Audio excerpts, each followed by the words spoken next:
Hi there guys, welcome back to Crypto Rise, and just before we get into the video, I'm doing a giveaways ending today, and tomorrow I'll be picking the winner. To get into the giveaway, all you have to do is like, share, subscribe, and put the notification bells on, and in any of my video comments, just say that you've done all three. Now let's get straight into the video. So Quant has dropped down a lot since I last done my daily price prediction on it. And it says it's $102. That's gone very low. I'm very shocked by that. Let's go to the candle chart. Let's go to a daily chart. Oh, okay, that makes a lot of sense. From the 17th of October, it's dropped down below, and it was dipping. Obviously, you can tell it was at a decline, and there was a lot of selling pressure, especially on this red candle here. There's a very big red candle. It cut out two of these green candles, so there was a very strong selling pressure here. Then it continued even further. Then obviously it can't continue all the way, just go all the way down. So there was a green candle, made it go back up to a 190, so it somewhat cut out the losses, but now it's gone slowly even more down, decreased. And then there was a lot of selling pressure here on the 9th. The 9th was a very important day. That was the FTX crash. Now here it came back, it recovered a bit to 125, but now in the last couple of days it could just drop down severely, and yeah, now it's just at $102, which isn't good in my eyes. But I mean, in a long-term mindset, it still could be good in terms of like you could dollar cost average it. You could keep investing into it slowly. But if it were to go below 100 and keep going down, the next support would probably be at like $80 or maybe even lower, which isn't that good to stay around. But even if it gets lower and lower, I feel like people should forget dumping a lot of money in at once. I think dollar cost average it, and then when it's at its lowest point, put more money in than what you are already doing. So let's see what the latest comments are about it. QNT, I'm from the future and foretell the demise of QNT. Look at all the likes my posts are getting and take action before it's too late. So he's trying to say that QNT is not going to do well. It's bearish. It's not a very good coin. And to be fair, his tag is literally QNT meme coin. He's trying to say it's a meme coin. He's saying like it's not very good. It's like one of those pump and dump coins. QNT, no idea what this QNT meme fool is, and some jealous person who holds a shit coin. QNT had more, who holds that word coin. QNT has more adoption than any other crypto and more use cases.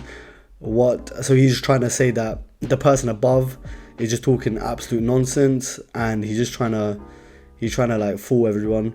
People are selling QNT like crazy. Me trying to find thing in the house to sell to buy more QNT. So people are still bullish on it. There's a lot of good support around it to show that look, it's not like a meme coin. I feel like I don't think it's gonna do bad. I feel like because we're in a bear market, everyone has to understand that if we're still in a bear market, you're gonna see prices dip a lot on coins. You're not gonna see them rise to the sky. You're not gonna see them go to the moon. We're gonna see a dip regardless.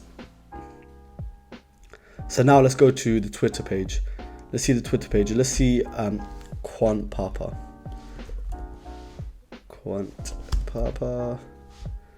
Yeah, let's see if he's got any videos on it recently. 18 hours ago, so he made a video. Let's see what the video is saying. So anyone who wants to get into the crypto space, we're getting sponsored by FairDesk. It's a great exchange to use for crypto. I feel like it's even better for beginners as well because it's so simple to use. When you use my referral link, it will mean that you get low trading fees, you'll get a free VIP, get extra 5% on deposits up to $600. And because this is a US, it's got a certificate for a US MSB license, that means you'll get coins like XRP, you'll get coins like ADA, you'll get all the coins. Now if you look down here at the market, it shows all the coins that are like in the hot coins at the moment, hot derivatives, like new listings, top gainers. Look, it shows there's many coins to choose from. Now what I like about it is so simple. It just says buy crypto, deposit it and trade it, which is great. And you can see that it's been used by millions of people each day. And there's an app, of course, that you can use on the go whenever you're about. And the reason why I like FairDesk so much is because look, it focuses on security, so your money is safe, the performance of yourself, so how orders do and how quick they are, how efficient they are, how reliable the system is as well, and the fact that it has 24-hour support whenever it's needed. Now, if you look at the bonuses that you get, look, if you use my link, you'll be able to get the KYC bonus, $2. You'll get a deposit bonus of $600. So when you make your first deposit, which is over $100 of any cryptocurrency, and transfer it to the contract account, you'll receive 4% of your transferred amount back as a bonus. And a bonus you use to like put aside for trading fees, which could be a great way of making more profit. It could be used for many things.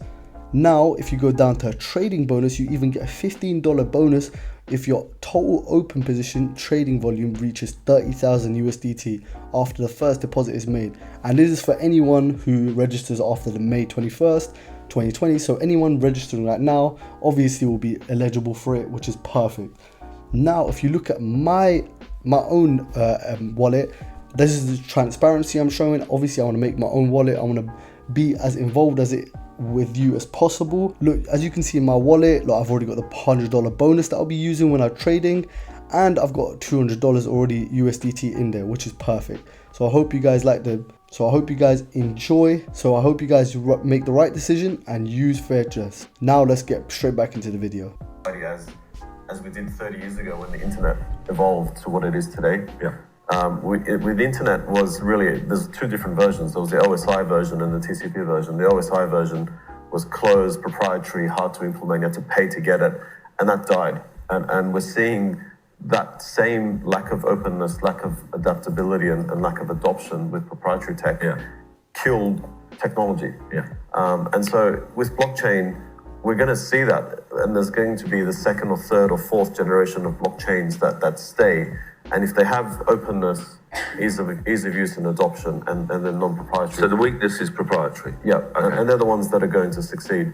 So from an internet perspective, the ones that won out were the early adopters who implemented the infrastructure for the internet. So the Cisco's, the ISPs, Comcast, AT&T, and the service providers that provided the rails to build these applications. If they didn't do that, we wouldn't have Google, we wouldn't have Amazon, we wouldn't have Facebook.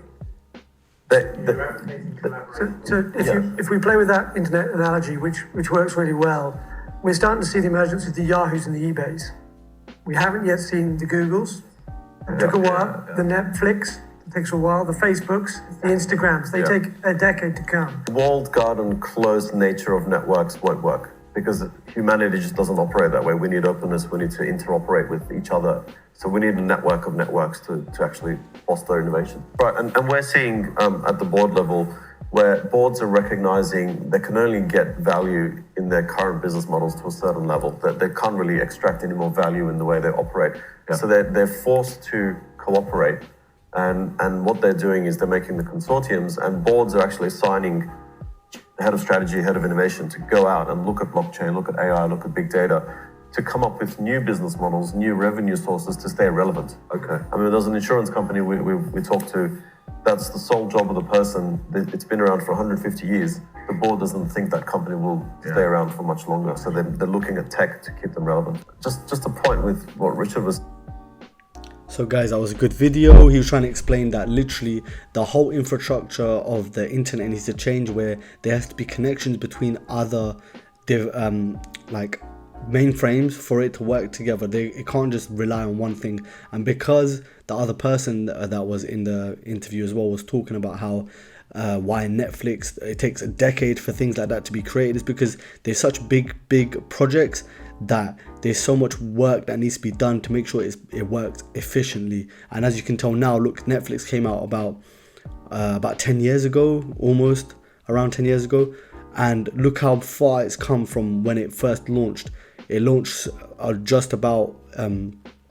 it launched like at a decent level, then it kept getting updated, and then it got to such a high level where so many people, they've switched from TVs to now Netflix. They're watching movies and TV shows online, which is crazy. Now that it makes a lot of sense what he's trying to say. He's trying to say it's not going to take like a short period for something big to be created. So Quant it's gonna take a long period, but it's gonna reward in the terms of time it takes. So now I've got one more news article to look out. So it's just talking about, like, briefly talking about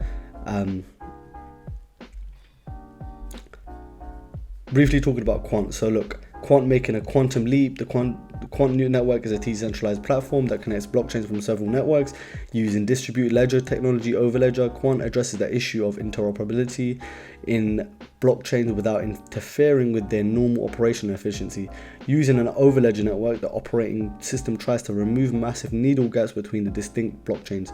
Qnt is in charge of purchasing licenses that allow developers to construct anything on a platform. The token has been locked for a year. It is also used to pay cost for running gateways, reading or writing on the overledger, and so on. So according to TradingView, it broke $200 mark for the first time and therefore currently on its 5th week of bullish increase. When did this article come out?